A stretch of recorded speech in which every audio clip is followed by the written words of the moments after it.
I'm joined by the governor of New York, Kathy Hochul. Thank you so much for taking the time. Thanks for having me, Brian.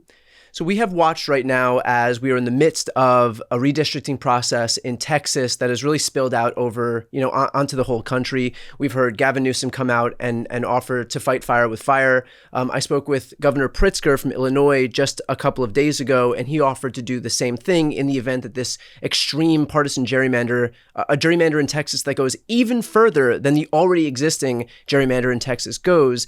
And so I ask this because we have sat idly by and watched Republicans gerrymander North Carolina, Wisconsin, Utah, Florida, Texas, states all across the country with no response from Democrats, because I think Democrats have been trying to practice good governance in hopes that it will be reciprocated by Republicans. Not only is it not being reciprocated, but they're weaponizing it even further. And so we only have a few states that could serve as weapons for Democrats to push back against what Republicans are doing. You're the governor of one of those states. And so what are you able to do? What could you commit to doing if this Texas gerrymander goes through?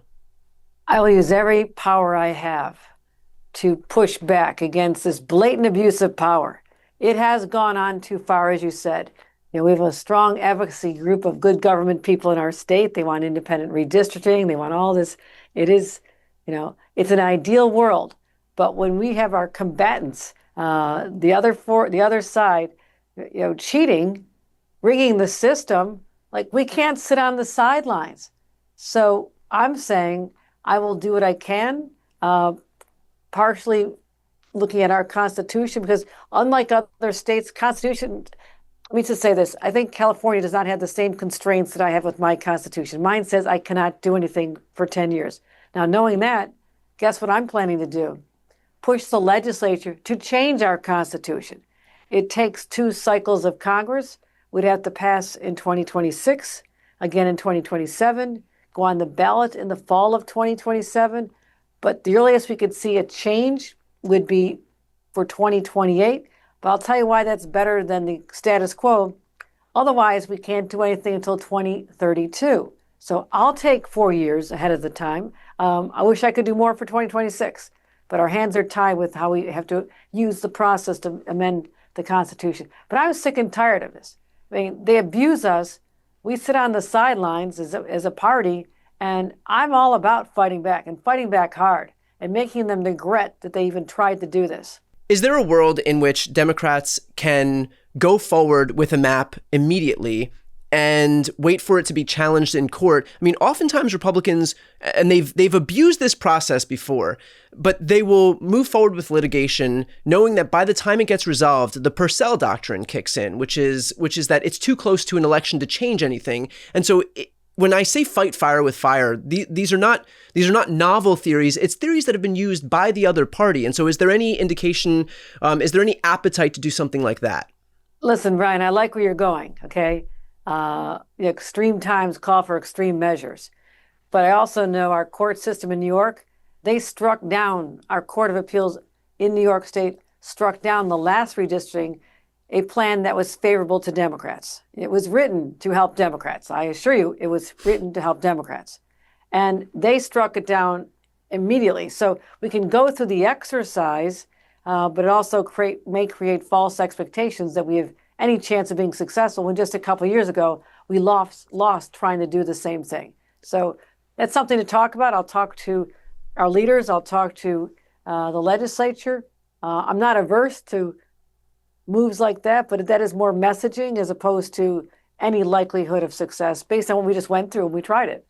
What does it say that Democrats have largely relied on these independent redistricting commissions? And do you see a world in which there are, after a few years from now, any independent redistricting commissions left in Democratic states?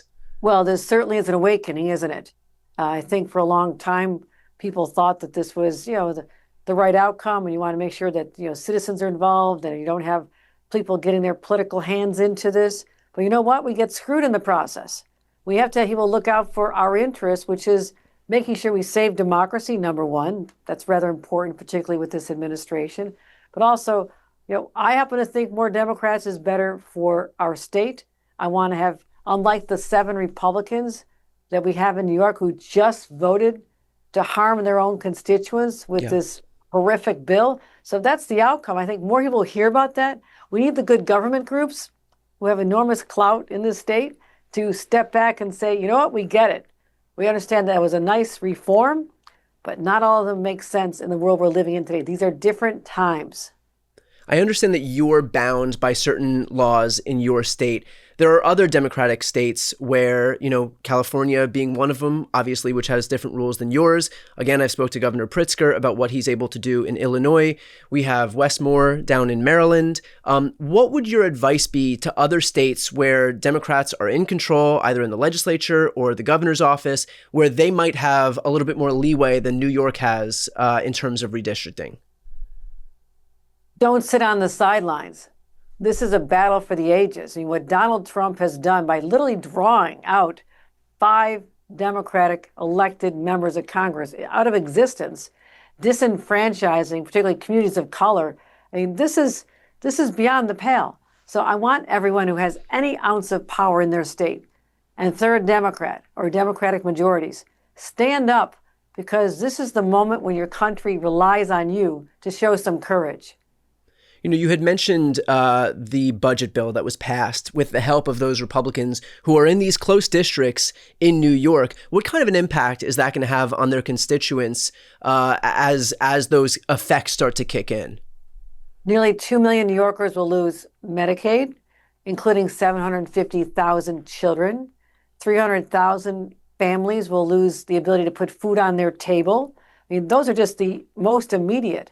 And I'm going to make sure that in the 2026 elections, in those districts, all of those constituents, and most of them are in rural areas or suburban areas, they've got a lot of people who take advantage of this. There's a lot of rural poverty in New York, up districts like Elise Stefanik's in the North Country. We have 5 hospitals that are on the verge of closing. This could push them over the edge. So we have plenty to message on. It is a shame that people have to suffer in order to get people to think about the consequences of elections, but they need to know who owns this. We'll do the best we can to help lift them up. But my gosh, they ought to have an awakening that someone that they trusted and believed in with their vote has turned their back and betrayed them. How do you navigate this issue knowing full well that they purposefully time this out so that the worst impacts, especially as they relate to food assistance and healthcare, Medicaid, won't take effect until after the midterm elections? So they wanted to exact the most amount of pain with the least amount of political consequences. And so, there's a difference between being able to say, this is what's happening right now, which is where Republicans often are, versus what is going to happen in the future, namely in this instance, right after midterms, which is often where Democrats are. And so how do you exploit the reality of the situation, knowing that it was scientifically engineered to make it so that they wouldn't face consequences in this upcoming election? Well, they're conniving without a doubt. They knew exactly what they were doing. As you said, inflict the pain, but delay the consequences till after the election. That's why my job, and the job of every Democratic governor, is to, from the rooftops, go to their districts. I've already gone to 3 congressional districts. I have another one on Monday that I'm going to. I'm telling the constituents of these Republicans what is in store for them. And some counties and hospitals are already making cuts in anticipation of this. And while someone's stomach may not be growling in 2026, it's deferred until 2027 without the food assistance. I'm going to tell them it's coming. So I will do my best. It's not, again, they're masters at this game of deceit. Yeah. And they may have won this round, but it doesn't mean I have to sit there and take it without fighting back. Can you talk about the impacts on rural hospitals? Because that's an especially pronounced phenomenon that's going to hit areas that are predominantly Republican voting. That's right. That's why this is so short-sighted. Anyhow, our healthcare system is going to take a $13.5 billion hit, about $3 billion direct assistance taken away from our hospitals. And what does that mean? Hospitals will close. Now, I want to get the message out to all these constituents in those districts.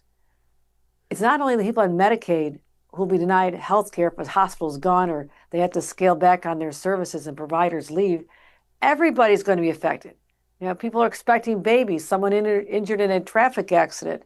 They're not going to have coverage. They're going to go to a place that was once open and now it's going to be closed. So they'll have to travel great distance.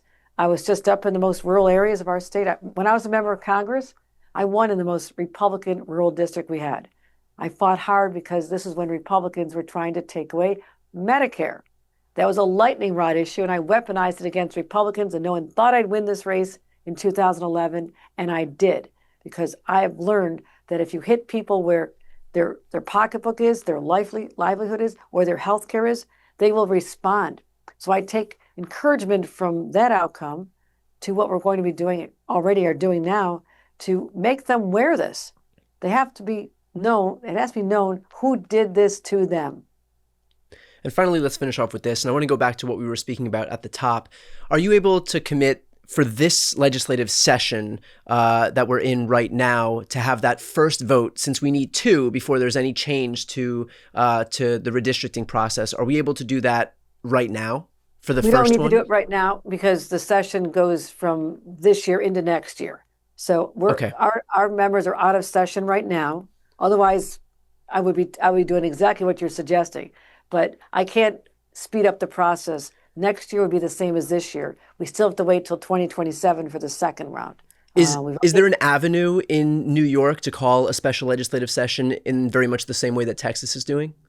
We could do it, but it won't make a difference because we still have to get this. The legislative session is 2025 and 2026. So whether it's done in 2025 or 2026, it won't make a difference. Understood. I have examined every angle of this. I'm trying to get the advantage because I cannot stand the fact that they're going to put us at a disadvantage, harm our country, and harm our democratic values. So we're fighting back, but the process I outlined is viewed as as extreme to change the Constitution and get this advantage. But extreme times call for extreme measures. Absolutely. And to be clear, it's not the Democrats who engaged in this process, but it certainly shouldn't be the Democrats who are going to lay down and allow them to have their way without any pushback. I understand how gerrymandering can be viewed as a race to the bottom, but the reality is we're already in that race. And so at this point, you can either unilaterally disarm or you can push back. We're fighting back. We're fighting back, Brian. Don't worry about that. I'm ready for this. We'll leave it there. Governor Hochul, I appreciate your time. All right. Thank you.